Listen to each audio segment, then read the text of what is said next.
Госбюджет Абхазии на 2025 год превышает прошлогодний на почти 2 миллиарда рублей. Расходы увеличены по сравнению с прошлым годом на 2,5 миллиарда, а российская финпомощь составит около 5 миллиардов рублей. А вот о том, каков бюджет Галского района в этом году, какие деньги заложены и как они будут израсходованы, ожидается ли повышение заработных плат или ремонтные работы в районе, узнаем у главы района Константина Пилия. Константин Эдуардович, здравствуйте. Добрый день. Как вы нас слышите? Хорошо слышу. Итак, недавно, наконец, утвердили бюджет на 2025 год. Хотелось бы подробно поговорить о бюджете Галского района, его параметрах и какие финансы вообще заложены в этом году и как они будут израсходованы. Пояснен вопрос. Вы знаете, Нала, мы в общих параметрах мы остались в рамках прошлого года, 24-го, но мы выросли за счет собственных средств. Есть такая, я не скажу это уловка, но так обычно Министерство финансов старается делать. Если собственные средства растут, то на эту сумму старается уменьшить дотации, и государство покрывает любые другие расходы, которые оно видит приоритетом. И мы растем в плане своих местных бюджетов. Мы растем тем самым, что мы сами собираем и увеличиваем свою налогооблагаемую базу. Вот в этом у нас большой плюс. Об этом обязательно поговорим, как и за счет чего это удается. А вообще в целом о параметрах, если поговорить, вот какие основные статьи расходов? По цифрам это 346 миллионов 576 тысяч. Это в общие параметры бюджета. Он делится на местные доходы, около 66 миллионов, и остальное межбюджетный трансфер. В трансфер межбюджетный входят субсидии и дотации. Субсидии, это, как вы знаете, идет за основным категориям работникам социальной сферы, здравоохранения, культуры, на заработную плату. А дотации уже нам республика помогает, те наши проблемы, которые мы не вытягиваем, как говорится, своими силами. Вот это все консолидированный бюджет на 2025 год. По поводу расходов. Повышение заработной платы. Мы ежегодно повышаем заработную плату на 15%, от 15 до 17% ежегодно. Эти средства дает, в свою очередь, республика нам в рамках тех нормативов, которые мы должны повышать ежегодно. Это и за счет собственных средств мы тоже стараемся не основным категориям, а директорам школ, завхозам, водителям, они не входят в основные категории, этот объем уже берете на себя за счет местного бюджета. Бюджеты растут, я доволен работой налоговой инспекции, у нас там новый руководитель уже в течение года перенаправил всю работу, перестроил, и мне нравится, как они работают. У нас взаимодействие более четкое, собрание нам очень помогает, хочу вам сказать, когда попадают немножко нам средства сверх плана бюджета, нам собрание помогает, идет нам навстречу, выдает нам нужное необходимое решение. Вот такой уровень взаимодействия в Гальском районе нормальный. Вполне очень рабочая обстановка. Константин Эдуардович, но основная статья расходов – это зарплаты бюджетникам. Вот так было в предыдущие годы, в этом году то же самое, как я понимаю. Совершенно. 74%, 74,5% от общего бюджета это занимает, все идет на заработную плату. Конечно, при таком нельзя сказать, что бюджет у нас особо социально ориентированный, потому что все в основном поглощает, конечно, заработную плату. 74,5%. А некоторым сотрудникам, некоторым бюджетникам вы уже успели, как я понимаю, повысить заработную плату вот в 2025 году на 17 примерно процентов. Правильно я понимаю? Да. И еще мы планируем, хочу отметить, именно Галмедиа на последнем совещании, это была моя инициатива, потому что у Галмедиа работает и в неурочное время, и в воскресенье, и вечерами, и при пожарах они моментально выезжают, и была бы инициатива поднять им на 50% их заработную плату. Сейчас рассматриваем источники, сможем еще поднять хотя бы зарплаты, чтобы у них были в среднем 20-25. Вот до такой суммы пытаемся подойти. Какое количество примерно вообще людей попадает от повышения заработной платы? А вот остальные бюджетники, с ними как обстоит дело, тоже интересно узнать. Все остальное, как говорится, растягивай ноги по одеялу, да, и мы исходим из того, из тех средств, которых мы смогли сами нарастить. Вы знаете, удариться все в заработную плату и при этом остановить все городское хозяйство так не получается, потому все должно быть соразмерно. Какие-то часть средств направляем на заработную плату, часть средств идет на благоустройство, часть средств идет на непредвиденные всякие расходы. Бывают там и концертные приглашения, надо обязательно, чтобы группа выезжала, наша Самурзака, общеизвестная, вы знаете. Бывают прорывы, бывают аварии. И все нужно вот так перенастроить, чтобы не остаться, как говорится, без рубля. И посему мы не можем резко удариться в повышение заработной платы, а все остальное остановить. Все должно быть соразмерно, и вот нужно все держать в голове, чтобы соразмерно все потихонечку все поднимать. Чтобы закончить вот этот блок вопросов, вот одной категории, да, вы повышаете, другим пока не удается, исходя из возможностей. Но по какому принципу? У них может быть... Я скажу, Нала. Дело в том, что у нас задачи стоят от государства, от Министерства финансов, от премьер-министра, что ежегодно мы обязаны поднимать заработную плату до уровня российских. И эти средства мы, когда закладываем в общий бюджет при рассмотрении городским районным собранием, это все согласовано с Министерством финансов, и они нам эти средства по основным категориям субсидируют. Это закладывается в субсидии, это закладывается в закон о бюджете, и эти деньги, которые обязательно придут. Но мы понимаем, дабы не достиг дисбаланса, вот на основной категории будут хорошие заработные платы, а у остальных будут малые, тогда будет перетягивание, будут люди стараться уходить с одной работы, проситься на другую. Вот такая вот миграция начинается внутри. Дабы этого не создавать, мы стараемся соразмерно поднимать и тем, которые не вошли в основные категории. Вот для того, чтобы такой баланс немного достичь. Хорошо. Вернуться хотела бы вот к началу разговора. Вы сказали, что дотации будут сокращены в этом году, потому что собственные доходы увеличиваются. Вот за счет чего вы немного про работу с налоговой сказали. Да, я скажу. Это и новое администрирование, плюс еще, мы само руководство района, как говорится, не сидит без дела. Мы находим предприятия, которые извне района, я вам сейчас говорю, такие секреты, дальше этих секретов я карты не раскрою.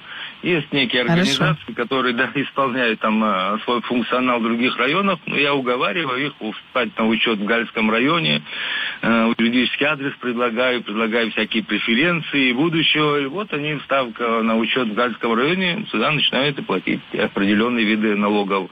И за счет этого тоже мы смогли немножко подзаработать денег. В прошлом году около 12 миллионов нам таким образом мы смогли привлечь. В этом году у нас еще хорошие перспективы. Я думаю, все будет нормально. Люди Гальский район любят. У нас поменьше всего, возможно, и везде, но у нас мало бюрократии. Мы стараемся все очень быстро людям помогать. На любые заявления моментально реагируем. Заседание всяких комиссий у нас оно не затягивается. И как-то люди рабочие, народ, трудовой народ, Гальский район предприниматели любят. И мы их пытаемся к себе привлечь.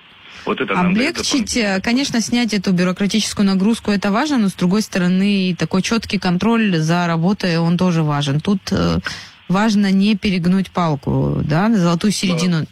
Совершенно верно. И есть некие моменты, конечно, бюрократии, оно больше контрольные функции несет. Вот, например, заявление попало в канцелярию, на обработку, там оно регистрируется, приносится на стол главе или на тот момент исполняющий обязанности, ставится резолюция. В течение суток оно должно попасть в адресату, и я должен увидеть в книге регистрации, что тот или другой уже получил это обращение, и у него включается уже закон об обращении граждан. Там уже сроки включаются законные. Этот механизм у нас не затянут. Я доволен работой канцелярии. Да, бывают проблемы, бывают трудности перевода, не все правильно пишут заявления, люди не все владеют русским языком хорошо, и эти бывают проблемы, приходится переписывать, потом получается один почерк на некоторых заявлениях, когда наш секретариат помогает писать заявления. Ну, прокуратура нам на это скажет. Ну, это все технические дела. Да, это такие... Нас понимают. Нам вот не усложняют жизнь. По поводу преференций, какие еще преференции можно получить, допустим, в вашем районе? Почему, вот, допустим, регистрируется именно у вас? Вот помимо того, что вы снимаете вот этот барьер и сроки оформления ускоряются. Ну, как вам это сказать? Ну, команда администрации Гальский район относительно молодая. Я постараюсь набирать сотрудников креативных, способных думать, способных проявлять инициативы. Ничего сверх того, что нормативы приняты в других районах, у нас это никак не отличается. Ну, у нас обстановка, у нас уровень взаимодействия между всеми ведомствами, наверное, в других районах такого нет. У нас мы коллегиально принимаем вопросы силовые, прокурор района, начальник милиции, службы госбезопасности, глава. Мы вот так вместе собираемся и объясняем другу проблемы и их решения. Такое же происходит и на совещаниях. Мы когда совещания я никогда не беру, и ни один руководитель, я знаю, как это делать. Ну, знать можно на тот момент, но ситуация меняется, и знания уже будут другие. После него мы все это делаем коллегиально, советуемся. Ну, не знаю, мы нравимся нашим предпринимателям. Нам очень много заявок по сельхозземлям, много заявок по прибрежным гостиничным комплексам. Заявок сейчас в последнее время просто посыпалось. Ну, я там немножко осторожничаю. Так все раздать и всем, и встать в ступор так тоже не получается, потому стараемся немножко увидеть, что у людей на счетах, дать им какую-то социальную нагрузку. Константин Эдуардович, а по поводу дотаций, насколько сократились в этом году в процентном соотношении? Пока они нам сократили, где-то около 7% получилось у нас. Но я хочу сказать, что я буду добиваться возвращения, потому что, конечно же, государство ведет себя так. Оно понимает твои необходимые расходы, необходимые, без учета особого роста, так, чтобы, как говорится, администрация работала, и этот пароход двигался. Но мы говорим о развитии, и когда мы боремся за дополнительные средства, эти средства будут вкладываться в район. Ну и стараются республиканский бюджет делать так. Если ты вышел на определенный уровень за счет местных собственных средств, то тебе стараются урезать дотации. Но мы продолжаем борьбу, чтобы дотации сохранялись, и чтобы местные наши доходы, которые мы увеличиваем, они шли больше в развитие. Ну, сейчас такая небольшая борьба идет. Ну, я думаю, мы убедим Министерство финансов нам вернуть ту определенную часть, которую на период нас пришлось оплатить по дотациям средства. Это наши внутренние вопросы. Они решаемые. Решаемые. А какие объекты вообще обеспечивают поступление в бюджет? Есть ли вообще, может быть, появились новые?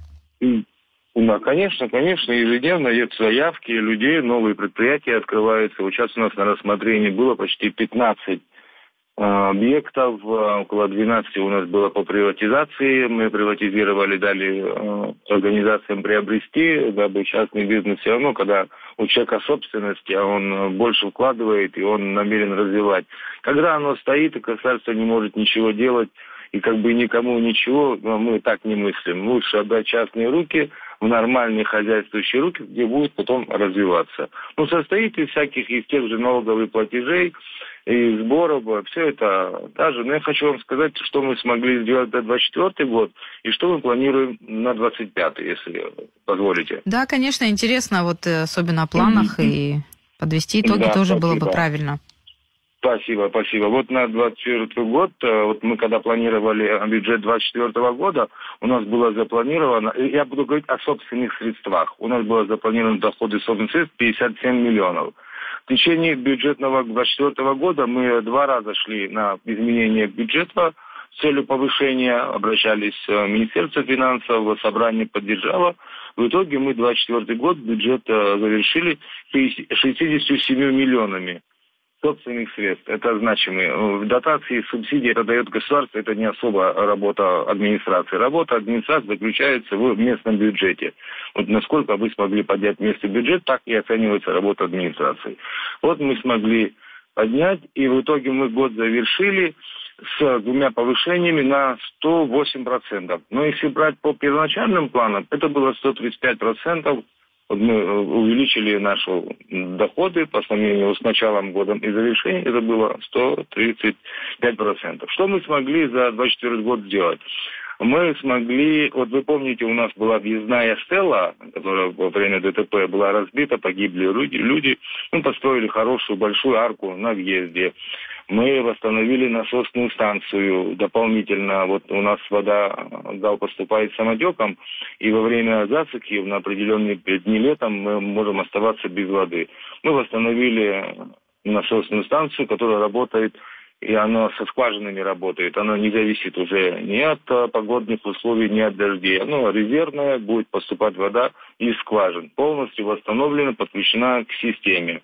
Мы за 2024 год смогли приобрести переносной рентген-аппарат для нашего отдела здравоохранения. Ультразвуковой сканер в больнице, укрепили мост, провели работы по расчистке рек, создали наш ансамбль «Марзакан», если вы знаете и слышали о нем. Конечно, слышим, такой... и об успехах ансамбля слышим. Да. Про воду, Константин Эдуардович, договорить хотелось бы, делается, да, многое делается, но все равно сохраняется эта проблема с водоснабжением пока в районе. Пока, конечно, сохраняется, потому что основным источником поступления воды это вот Речкинский водозабор, где у нас самотеком 12 километров трубы диаметром 700 миллиметров и 502 трубы. Оно в ужасном состоянии, периодически ее латаем, ежемесячно по 12, 15, 20 прорывов. Он все ресурсы забирает. Но ее ремонтировать за 200 миллионов, наверное. Мы будем пытаться попасть в инвестпрограмму на следующий год, если такая будет продолжена, и только такими средствами. Навряд ли государство тут сможет помочь, только по инвестпрограмме. Это у нас в планах.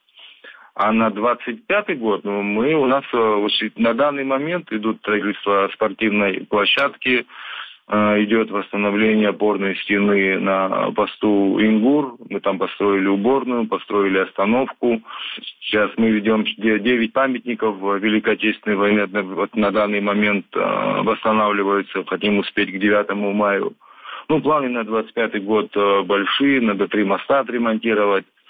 Все это то, что будет реализовано. Я не говорю о планах, которые невозможно сделать. Я буду говорить о тех, что по нашим небольшим возможностям. Эти проекты обязательно реализуем. Например, новые площадки появятся уже в ближайшее время. Это спортивные площадки. Это при поддержке Краснодарского края. Конечно. Краснодарский край. Взаимодействие с различными регионами России, оно тоже дает плоды в виде таких подарков, как спортивные площадки в том числе. Особенно, да, совершенно верно. Особенно мы поддерживаем все ресурсы. У нас есть местный бетонный узел, привлечены местные силы, используется местная рабочая сила. Это тоже дополнительная работа, это дополнительные рабочие места, и эта работа будет не останавливаться. А по поводу малого и среднего бизнеса, как развивается? Крупных, насколько я понимаю, объектов налогоплательщиков в районе нет. Вы знаете, есть довольно-таки крупный проект в селе Гудахоч, бывшая Приморская. У меня даже в кабинете висит этот проект. Я, по-моему, даже на одном из совещаний по Галмедиа презентовал. Построить там, прошу без улыбок наших слушателей, по аналогии, как сделано в Дубае, насыпной остров. Это единственное место на Черноморском побережье, в Нугатском районе, где не заселено так плотно людьми. Там практически люди не живут, там 42 семьи разбросаны. Это то место, где можно построить хороший, капитальный, огроменный туристический комплекс с насыпным островом. Этот проект уже презентовали ассоциация Евразес, руководитель Белянинов Андрей Юрьевич, кстати, он приедет сюда и будет у нас на инаугурации. И эти все планы были, но потом у нас выборы, как обычно, все это неизвестно куда будет, но сейчас все это возвращается на круги свои. Этот проект, я думаю, начнет свою работу. Я потом буду, если вам интересно, я презентую его потом и на «Спутник», когда вы меня пригласите.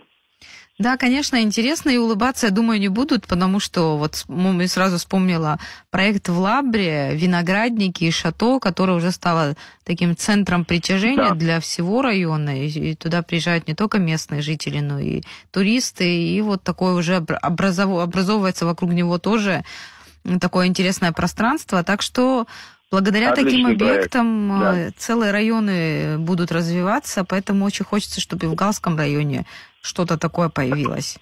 Да, город будет называться, город Амра будет называться. Ну, такой наш проект, такие наши мечты. Ну, всегда нужно иметь мечту, и надо к ней двигаться. Посмотрим, будем двигаться вперед. Проект амбициозный, да, действительно, и хочется, чтобы, да, он появился, и для местных жителей будет работа, и дополнительные источники доходов будут. Вообще про выравнивание ситуации между Западной и Восточной Абхазией много говорится вообще за последнее время. Как вы видите, вообще ситуация меняется в лучшую сторону? Конечно. Я был сторонником того проекта по апартаментам в восточной стороне, именно по Гальскому, Чемчильскому, Гладчарскому району. Я был один из тех, кто поддерживал этот проект. Если мы когда-нибудь с коррекциями вернемся к этому вопросу, подкорректировав, сделав, что наиболее еще лучше, чтобы это было выгоднее для нашего народа, это все дает импульс к развитию. Сейчас это все как бы вяло текущее, как говорится. Но в любом случае у нас динамика одна, у нас динамика на развитие этих районов, на развитие кластера туристического, в основном, да, на прибрежных территориях. Гальский район 19 километров прибрежной полосы, вообще-то. И отличнейшие места, красивейшие места с эвкалиптовыми рощами, с ароматами. И вот они сейчас все в застое, и потому мы вышли на такой амбициозный проект, вот как «Город солнца». Вот, если вы меня пригласите, я все презентую, и нашим слушателям мы все покажем и объясним. И немного времени эфирного остается. Константин Эдуардович, пользуясь случаем, хочу спросить и про аграрный сектор. Были интересные объекты по выращиванию голубики, они сейчас функционируют успешно. Может быть, расширяются или другие похожие объекты появились уже? Да, расскажу. У меня сейчас заявились, там написали заявление, обратились по поводу строительства эфиромасличного завода. Это было, если вы помните, в Тамышах было в советское время, из роз делали, и в Гальском районе тоже делали из герани, выращивали герани, из него делали эфиромасличный. Вот такие мысли у людей возникли, обратились. Сейчас мы смотрим, где выделить землю такую, чтобы она, составляющая ее была, чтобы не сильно кислотные были земли, аграрии смотрят.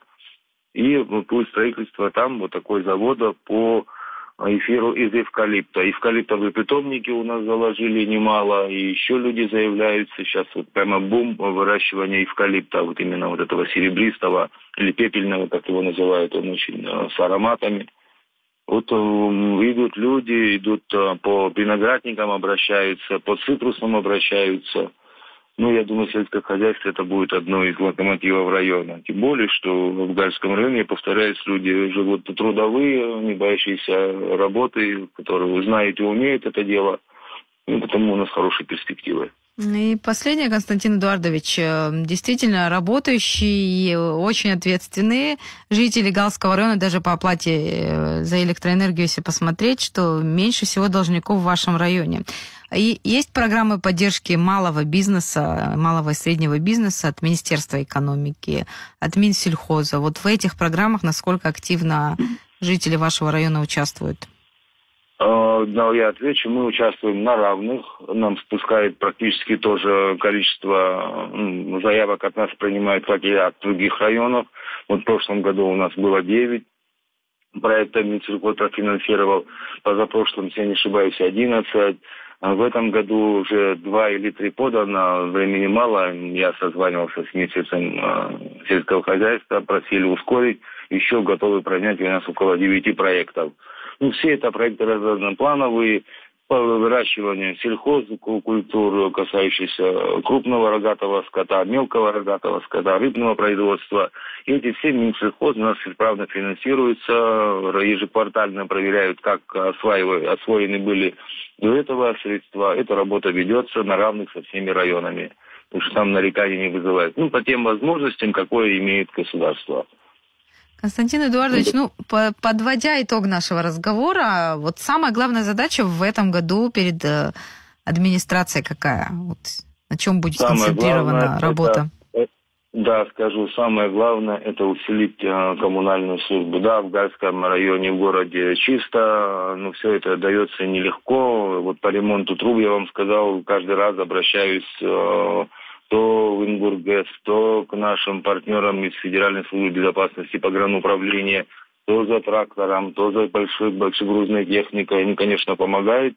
Но у меня сейчас у нас цель – это снабдить наше управление городского хозяйства нормальной коммунальной техникой. Я и с гагрицами говорил, просил содействия. Мне Хагуш Юрий Львович тоже обещал, что помочь у них. Он, конечно, молодец. У них такие показатели бюджетные, что я даже в мире другого такого, наверное, аналога нету. И вот они нам немного обещали помочь. Вот самое главное сейчас снабдить вот эту городскую службу. Вот это приоритетом. Благодарю вас, Константин Эдуардович, за ответы. Спасибо большое. Спасибо, Нала. Всего вам доброго. Нашим слушателям я напомню, что мы говорили с главой Галского района Константином Пили о бюджете на 2025 год, какие финансы заложены и как будут израсходованы эти деньги. Спасибо вам большое. Все, до свидания. Спасибо. Удачи нашим слушателям.